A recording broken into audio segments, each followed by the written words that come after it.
Langit sore di kota kecil bernama Wonosari tampak kemasan.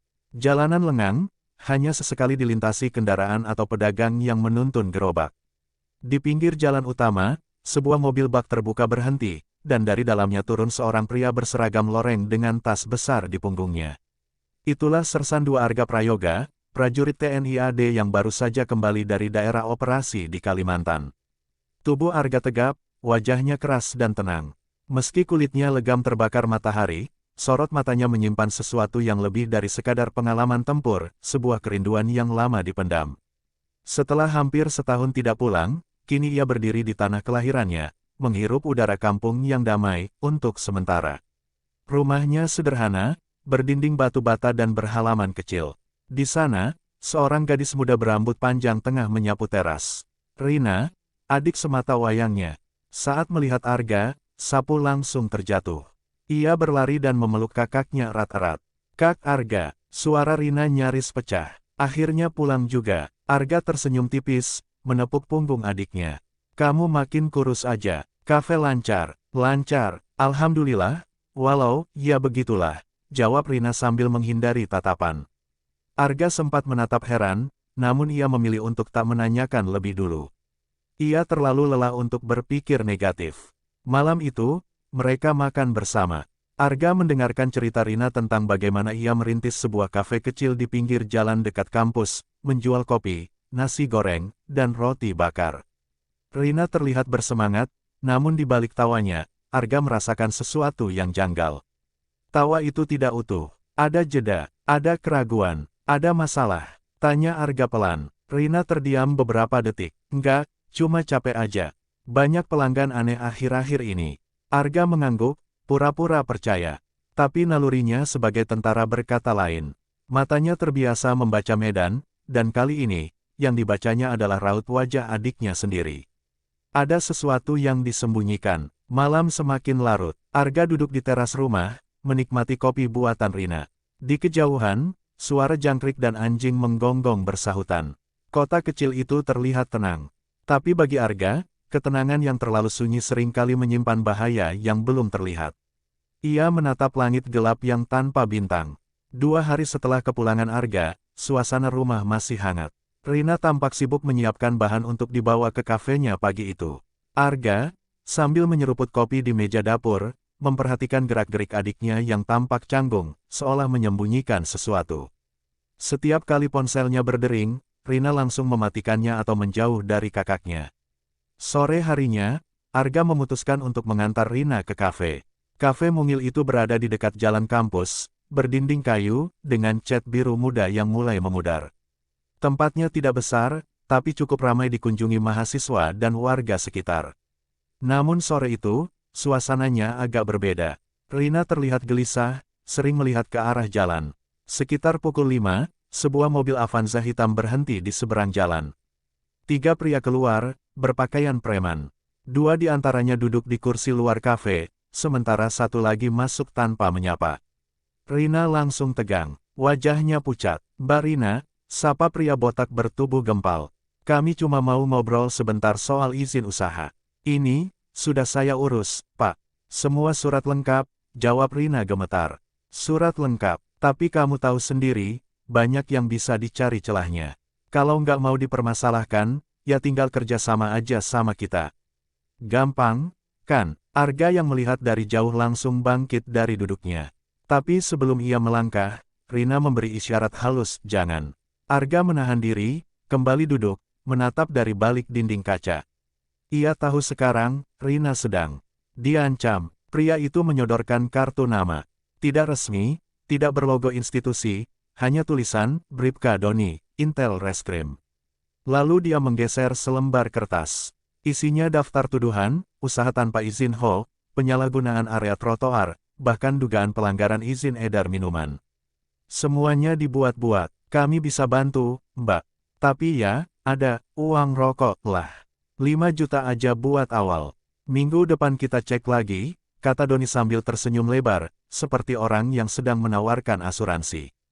Rina tak menjawab, matanya mulai berkaca-kaca. Ia tahu, jika melawan, bisnis kecilnya bisa tutup. Tapi kalau nurut, ia membuka jalan untuk pemerasan berikutnya. Ia hanya bisa mengangguk pelan.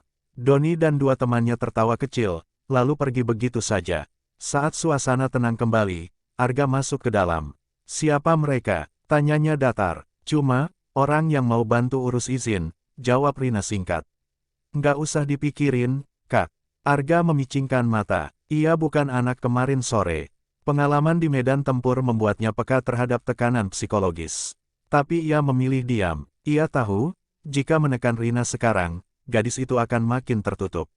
Malam harinya, Arga membuka berkas-berkas milik Rina. Ia menemukan salinan izin usaha yang sah, lengkap dengan cap dinas dan nomor registrasi. Tidak ada pelanggaran. Semua tuduhan tadi hanya akal-akalan. Ia mengepalkan tinju. Ini bukan sekadar pemerasan, ini penindasan terhadap orang lemah. Ia menatap keluar jendela. Mobil Avanza hitam itu melintas perlahan di depan rumah, lalu menghilang di tikungan. Mereka sedang mengawasi, mencari celah. Arga tahu, ini bukan sekadar ancaman biasa.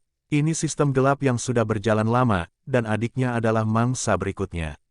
Esok pagi, sebelum fajar, Arga membuka koper peralatannya. Di dalamnya ada perlengkapan lapangan, kamera kecil tersembunyi, dan cat. 2 hari setelah kepulangan Arga, suasana rumah masih hangat. Rina tampak sibuk menyiapkan bahan untuk dibawa ke kafenya pagi itu. Arga, sambil menyeruput kopi di meja dapur, memperhatikan gerak-gerik adiknya yang tampak canggung, seolah menyembunyikan sesuatu. Setiap kali ponselnya berdering, Rina langsung mematikannya atau menjauh dari kakaknya. Sore harinya, Arga memutuskan untuk mengantar Rina ke kafe. Kafe mungil itu berada di dekat jalan kampus, berdinding kayu, dengan cat biru muda yang mulai memudar. Tempatnya tidak besar, tapi cukup ramai dikunjungi mahasiswa dan warga sekitar. Namun sore itu, suasananya agak berbeda. Rina terlihat gelisah, sering melihat ke arah jalan. Sekitar pukul 5, sebuah mobil Avanza hitam berhenti di seberang jalan. 3 pria keluar, berpakaian preman. 2 di antaranya duduk di kursi luar kafe, sementara 1 lagi masuk tanpa menyapa. Rina langsung tegang, wajahnya pucat. "Mbak Rina," sapa pria botak bertubuh gempal. "Kami cuma mau ngobrol sebentar soal izin usaha." "Ini, sudah saya urus, Pak." "Semua surat lengkap," jawab Rina gemetar. "Surat lengkap, tapi kamu tahu sendiri, banyak yang bisa dicari celahnya. Kalau nggak mau dipermasalahkan, ya tinggal kerjasama aja sama kita." "Gampang, kan?" Arga yang melihat dari jauh langsung bangkit dari duduknya. Tapi sebelum ia melangkah, Rina memberi isyarat halus, "Jangan." Arga menahan diri, kembali duduk, menatap dari balik dinding kaca. Ia tahu sekarang, Rina sedang diancam. Pria itu menyodorkan kartu nama. Tidak resmi, tidak berlogo institusi, hanya tulisan, Bribka Doni, Intel Reskrim. Lalu dia menggeser selembar kertas. Isinya daftar tuduhan, usaha tanpa izin hall, penyalahgunaan area trotoar, bahkan dugaan pelanggaran izin edar minuman. "Semuanya dibuat-buat, kami bisa bantu, Mbak. Tapi ya, ada uang rokok lah. 5 juta aja buat awal. Minggu depan kita cek lagi," kata Doni sambil tersenyum lebar, seperti orang yang sedang menawarkan asuransi. Rina tak menjawab, matanya mulai berkaca-kaca. Ia tahu, jika melawan, bisnis kecilnya bisa tutup. Tapi kalau nurut, ia membuka jalan untuk pemerasan berikutnya. Ia hanya bisa mengangguk pelan. Doni dan 2 temannya tertawa kecil, lalu pergi begitu saja. Saat suasana tenang kembali, Arga masuk ke dalam. "Siapa mereka?" tanyanya datar. "Cuma, orang yang mau bantu urus izin," jawab Rina singkat. "Nggak usah dipikirin, Kak." Arga memicingkan mata. Ia bukan anak kemarin sore. Pengalaman di medan tempur membuatnya peka terhadap tekanan psikologis. Tapi ia memilih diam. Ia tahu, jika menekan Rina sekarang, gadis itu akan makin tertutup. Malam harinya, Arga membuka berkas-berkas milik Rina. Ia menemukan salinan izin usaha yang sah, lengkap dengan cap dinas dan nomor registrasi. Tidak ada pelanggaran. Semua tuduhan tadi hanya akal-akalan. Ia mengepalkan tinju. Ini bukan sekadar pemerasan, ini penindasan terhadap orang lemah. Ia menatap keluar jendela. Mobil Avanza hitam itu melintas perlahan di depan rumah, lalu menghilang di tikungan. Mereka sedang mengawasi, mencari celah. Arga tahu, ini bukan sekadar ancaman biasa. Ini sistem gelap yang sudah berjalan lama, dan adiknya adalah mangsa berikutnya. Esok pagi, sebelum fajar, Arga membuka koper peralatannya. Di dalamnya ada perlengkapan lapangan, kamera kecil tersembunyi, dan catatan strategi. Naluri militernya kembali aktif. Tapi kali ini, musuhnya bukan separatis di hutan atau bandit bersenjata. Musuhnya memakai seragam, dan lebih licik. Fajar belum sepenuhnya mereka ketika Arga memulai harinya. Ia tak tidur semalaman, pikirannya sibuk menyusun rencana. Pagi itu, ia berjalan ke kafe bersama Rina, membawa tas kecil yang di dalamnya tersimpan perangkat pengintai, kamera mini, alat perekam suara, dan satu buah alat pelacak GPS. Semua ia siapkan tanpa sepatah kata kepada adiknya. Di dalam kafe, saat suasana masih sepi, Arga berpura-pura membantu memperbaiki lampu dan stop kontak. Di sela aktivitas itu, ia menyelipkan kamera kecil di ventilasi udara dekat langit-langit, mengarah langsung ke area kasir dan meja tempat para oknum biasa duduk. Ia juga menaruh perekam suara di bawah meja utama, tersembunyi di antara tumpukan brosur menu. Rina hanya menatapnya heran. "Kak, serius banget bantuinnya?" Arga tersenyum sekilas. "Sekalian beresin kabelnya, takut korslet." Ia tidak ingin Rina panik. Semakin sedikit yang dia tahu, semakin aman dirinya. Arga belajar satu hal dari bertugas di lapangan, informasi bisa menyelamatkan, tapi juga bisa membunuh. Siang hari itu, Arga berpura-pura pergi. Padahal, ia hanya mengendap di rumah kosong seberang kafe, mengamati dari balik tirai. Kamera yang dipasangnya terhubung ke ponsel melalui sinyal lokal. Setiap suara dan gerakan terekam jelas. Ia menunggu dengan sabar, dan benar saja, sekitar pukul 3 sore, mobil Avanza hitam yang sama berhenti lagi. 3 pria turun, masuk dengan gaya santai seperti pelanggan tetap. Mereka tidak memesan apapun. Bribka Doni langsung duduk di meja yang sama, lalu memanggil Rina. "Mana kabarnya, Mbak? Udah siapin yang kemarin?" tanyanya sambil bersandar. "Aku, masih belum bisa, Pak. Baru buka usaha. Mungkin 2 minggu lagi." Rina mencoba bertahan. Ekspresi Doni berubah. Ia menyandarkan dagunya ke tangan dan menatap Rina lekat. "Wah, sayang banget ya. Kita juga nggak bisa janji bakal terus sabar. Kadang-kadang, yang begini bisa cepat ditutup sama satpol atau malah digrebek reskrim. Banyak banget aturan, Mbak. Kami kan cuma ngasih jalan keluar." Arga mencatat semuanya. Setiap kalimat, setiap ancaman, terekam bersih. Ia menyimpan file suara dan tangkapan video ke penyimpanan eksternal. Bukti ini cukup kuat untuk membuka aduan resmi, jika semua berjalan normal. Tapi Arga tahu, dunia hukum tak sehitam putih di lapangan. Malamnya, ia mengunjungi seorang kenalan lama, Pak Sumarwan, pensiunan polisi yang kini menjadi pengacara. Mereka berbincang di ruang tamu sederhana sambil menyeruput teh hangat. Arga memperlihatkan rekaman dan menjelaskan semuanya. Pak Sumarwan mengangguk-angguk, lalu menarik napas panjang. "Rekamanmu kuat, tapi ingat, Doni itu anak buah Kasat yang sekarang dilaporkan, bisa saja bukti ini malah disapu bersih. Sistemnya udah jelek dari dalam." Arga terdiam. Kata-kata itu menegaskan kecurigaannya. Ini bukan lagi sekadar ulah oknum. Ini jaringan, sistem yang dibiarkan tumbuh karena ketakutan orang-orang seperti Rina, dan keengganan aparat sendiri untuk membersihkan rumahnya. Namun bagi Arga, membiarkan hal ini berarti membiarkan adiknya dihancurkan perlahan. Ia bukan hanya seorang kakak, ia prajurit, dan ia tahu, musuh yang tersembunyi jauh lebih berbahaya daripada yang terang-terangan. Malam itu, sebelum tidur, Arga memutar rekaman lagi. Ia menatap layar kecil ponsel, melihat wajah Doni yang tertawa saat mengancam Rina. Suara tawa itu terngiang di telinganya. Bukan sekadar hinaan, itu tantangan. Dan Arga tak pernah lari dari tantangan.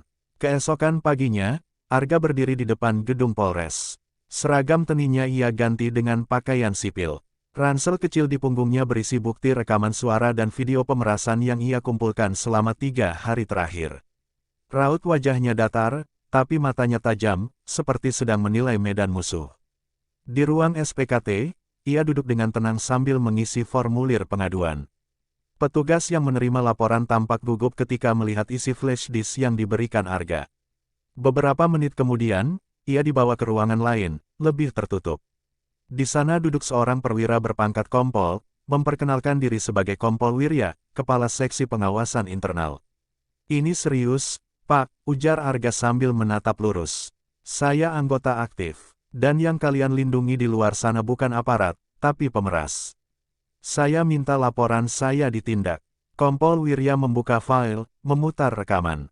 Wajahnya menegang, tapi bukan karena kaget, lebih kepada bingung, atau takut. Ia berhenti setelah 1 menit, lalu menutup laptopnya. Saya hargai langkah saudara, tapi masalah seperti ini sebaiknya dibicarakan dulu di internal. Jangan terburu-buru bikin laporan resmi. Ada jalurnya. Jalur. Arga menaikkan alis. Adik saya diancam, diperas, dan kalian bicara soal jalur. Saya bawa bukti, bukan omongan. Kompol Wirya menyandarkan tubuh. Senyum tipisnya penuh kode. Doni itu orang dalam, dekat dengan kasat reskrim. Laporan saudara akan menimbulkan banyak gesekan. Saya tidak bilang salah, tapi saya sarankan, simpan dulu bukti ini. Biar kami tindak secara internal. Diam-diam, itu bukan solusi. Itu penguburan. Arga tahu pola itu, tarik laporan, janji penyelidikan internal, lalu kasus hilang. Bahkan jika bukti sekuat rekaman sekalipun, sistem di dalam bisa dengan mudah membungkam suara kebenaran. Tanpa berkata-kata, Arga mengambil kembali flash disknya dan berdiri. Ia tidak marah, tidak membentak, hanya diam, tapi sorot matanya cukup menusuk. Kompol Wirya terlihat lega saat Arga melangkah keluar. Laporan tak diterima, bukti tak dicatat, semuanya lenyap seolah tidak pernah terjadi. Di luar, langit mendung seperti ikut menekan dadanya. Arga berjalan tanpa arah selama beberapa menit, menyusuri trotoar yang basah oleh gerimis semalam. Ini bukan pertama kalinya ia berhadapan dengan sistem yang mati rasa. Tapi ini pertama kalinya keluarganya yang jadi korban. Ia berhenti di sebuah warung kopi kecil, duduk di pojok, memutar rekaman sekali lagi. Suara Doni terdengar jelas, mengancam Rina dengan cara santai, seperti itu hal biasa. Dan mungkin, memang sudah biasa. Entah berapa banyak, Rina lain di luar sana yang memilih diam karena takut. Arga menghubungi Pak Sumarwan. Laporanku ditolak, sistemnya bocor, katanya singkat. Di ujung telepon, Pak Sumarwan menghela napas. Saya sudah duga, kalau kamu masih mau tempuh jalur hukum, kita harus tembus langsung ke Propam Pusat atau media. Tapi itu berisiko. Kalau kamu lawan sekarang, kamu sendirian. Sendirian tidak masalah, jawab Arga pelan. Saya sudah biasa begitu. Malam itu, Arga kembali ke rumah tanpa berkata sepatah kata pada Rina. Ia duduk di depan laptop, menyalin seluruh file ke 3 flash disk berbeda. Satu ia sembunyikan di dalam koper militer. 2 lainnya ia simpan di tempat berbeda. Jika sistem tak bisa dipercaya, maka ia akan pakai cara seorang prajurit. Bukan untuk membalas, tapi untuk melindungi. 3 hari berlalu sejak Arga keluar dari kantor Polres tanpa hasil. Rina mulai heran melihat sikap kakaknya yang semakin pendiam. Ia tahu Arga sedang memikirkan sesuatu besar, tapi tidak berani bertanya. Sementara itu, para oknum datang lagi, dan kali ini mereka tidak hanya bicara soal uang. Pukul 4 sore, ketika kafe sedang ramai-ramainya, Bribka Doni dan anak buahnya datang tanpa basa-basi. Mereka masuk langsung ke dapur, memeriksa lemari, kulkas, bahkan tempat penyimpanan bahan baku. Semua dilakukan tanpa surat, tanpa izin, hanya dengan sorot mata penuh intimidasi. Rina tak bisa berbuat apa-apa. Pelanggan hanya bisa melirik, lalu pura-pura tidak melihat. Kami dapat info, katanya ada bahan kadaluarsa di sini, kata Doni sambil membolak-balik kantong bumbu. Kalau kami seriusin, bisa viral ini, Mbak. Apalagi kalau dapurnya kotor. Rina mengatupkan bibir. Ia tahu itu hanya gertakan. Semua bahan dibeli baru 2 hari lalu, dan dapurnya bersih. Tapi suara Doni lebih keras dari kenyataan. Ia menatap pria itu dengan gemetar. Pak, saya nggak salah. Tolong jangan ganggu saya lagi. Doni tersenyum miring. Kalau nggak salah, ya bantu kami. Paling cuma 2 juta seminggu.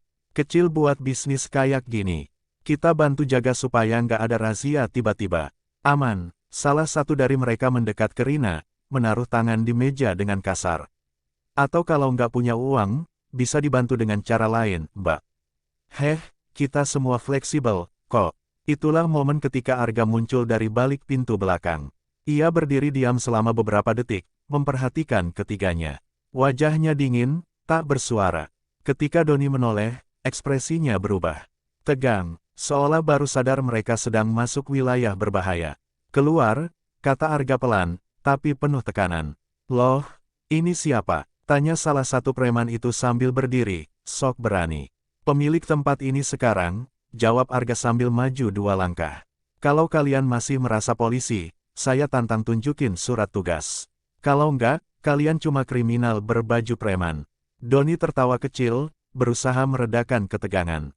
Santai, Bang. Kita cuma cek-cek aja. Namanya juga saling bantu. Arga melangkah lebih dekat. Ini peringatan terakhir. Kalau kalian sentuh adik saya lagi, saya yang urus kalian.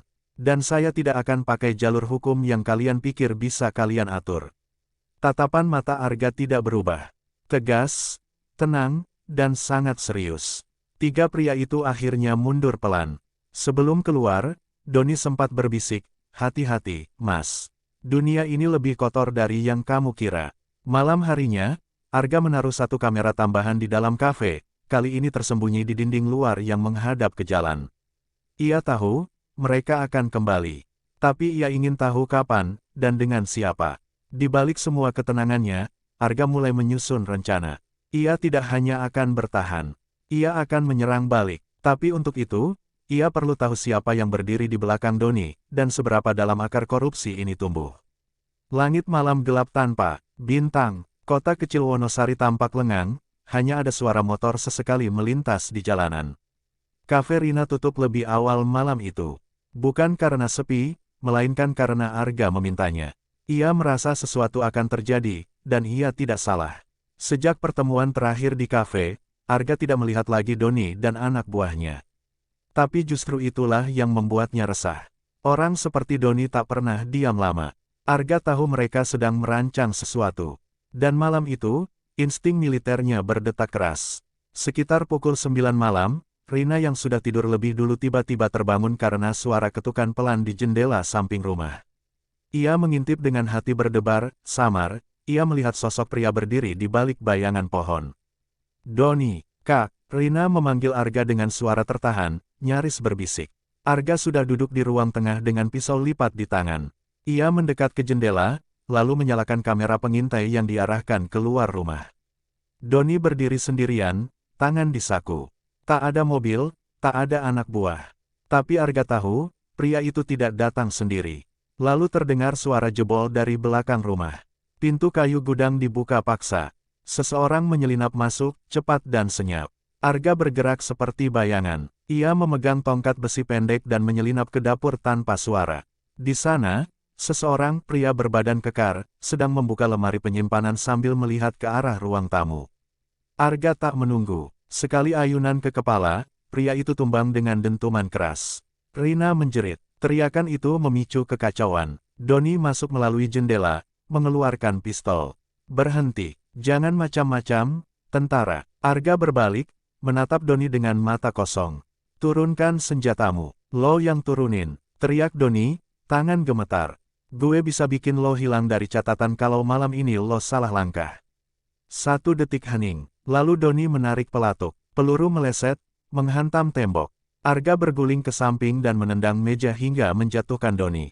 Tapi pria itu cepat, ia berdiri dan membidik lagi. Tapi kali ini Arga menembak lebih dulu. Dentuman senjata menggetarkan ruang dapur. Doni terhuyung, tangan menekan dadanya. Darah membasahi kaos yang dipakainya. Ia jatuh perlahan, menatap Arga dengan sorot tak percaya sebelum akhirnya tubuhnya diam. Rina terduduk, gemetar, tak percaya dengan apa yang baru saja terjadi. Arga segera mengambil ponsel, menelepon markas militer. Saya butuh evakuasi. 1 korban tewas, 2 pelaku lari. Keadaan aman. Beberapa menit kemudian, suara sirene menggema dari kejauhan. Polisi dan intel militer datang bersamaan. Arga menyerahkan diri tanpa perlawanan, lengkap dengan bukti rekaman kamera dan luka di tangan kirinya. Ia tidak menyembunyikan apapun. Malam itu, cerita berubah. Bukan lagi tentang pemerasan semata, tapi tentang seorang prajurit yang memilih melawan saat hukum gagal melindungi keluarganya. Suasana di Polres malam itu lebih tegang dari biasanya. Lampu ruang interogasi menyala terang, dingin, memantul di wajah Arga yang duduk diam dengan tangan di borgol. Di hadapannya, 2 penyidik militer dari Pomdam dan 1 petugas internal Propam duduk bersilang tangan, menatapnya dengan campuran rasa hormat dan keraguan. Bisa dijelaskan, kenapa Anda memilih mengambil tindakan sendiri? Kenapa tidak menunggu proses hukum berjalan? Tanya seorang penyidik berseragam. Arga menjawab dengan suara tenang, tanpa membela diri. Karena proses itu tidak berjalan. Saya sudah melapor. Laporan ditolak. Ancaman meningkat. Dan malam ini, mereka tidak datang untuk bicara. Mereka datang untuk mencelakai adik saya. Penyidik tak langsung merespons. Mereka membuka rekaman dari kamera pengawas yang dipasang Arga. Suara tembakan terdengar, lalu rintihan Doni sebelum roboh. Semuanya terekam. Tidak ada keraguan, Doni melepaskan tembakan lebih dulu. Itu cukup untuk menguatkan klaim bela diri. Namun, satu nyawa telah melayang, seorang anggota polisi, meski berstatus oknum. Dan negara tidak akan membiarkan seorang prajurit bertindak di luar komando tanpa konsekuensi. Itulah sistem yang mereka jalani. Dan Arga siap menerima itu. Sementara itu, dua anak buah Doni masih buron. Mereka meninggalkan kota malam itu, menyadari bahwa satu-satunya pelindung mereka telah tumbang. Polisi mulai memburu mereka, kali ini tanpa bisa lagi menutup-nutupi. Kasusnya sudah menyebar, media lokal memberitakan bahwa seorang prajurit TNI melumpuhkan seorang anggota polisi yang terlibat pemerasan. Kabar itu membelah opini publik. Sebagian menyebut Arga sebagai pahlawan yang melindungi keluarga. Sebagian lagi menganggapnya nekat dan sembrono, bertindak di luar hukum. Tapi satu hal yang pasti, wajah Doni terpampang jelas sebagai simbol busuknya sistem. Rina dipanggil sebagai saksi. Ia menggambarkan dengan jelas kronologi kejadian, disertai rekaman dan bukti-bukti yang dikumpulkan Arga. Suaranya pelan tapi tegas. Ia tak lagi menjadi gadis yang pasrah. Pengalaman itu telah mengubahnya, dari korban, menjadi pelapor. Hari-hari berlalu dengan tekanan dari berbagai pihak. Beberapa atasan Arga mencoba meredam pemberitaan, tapi tekanan publik terlalu kuat. Akhirnya, sidang disiplin internal TNI digelar secara tertutup. Arga dinyatakan bersalah karena menggunakan senjata tanpa perintah komando, tapi dibebaskan dari hukuman pidana karena terbukti membela diri dan warga sipil dari ancaman nyata. Ia dijatuhi sanksi administratif, skorsing selama 6 bulan dari operasi aktif, dengan kewajiban mengikuti pelatihan ulang di markas. Bagi Arga, itu harga yang murah untuk membela adik kandungnya dari kehancuran. Setelah sidang, komandan batalionnya datang menghampiri. Tanpa kata, ia menepuk bahu Arga. Tidak dengan sikap marah, tapi penuh pengertian. Negara ini butuh orang yang berani. Tapi kadang, kita juga harus menanggung luka karena keberanian itu, ucap sang komandan pelan. Arga hanya mengangguk. Ia tahu perjuangannya belum selesai. Dua pelaku masih bebas, dan sistem belum benar-benar bersih. Tapi malam itu, ketika ia kembali ke rumah dan melihat Rina tersenyum tanpa takut, ia merasa sudah menang dalam pertempuran yang paling penting, menjaga keluarganya tetap utuh.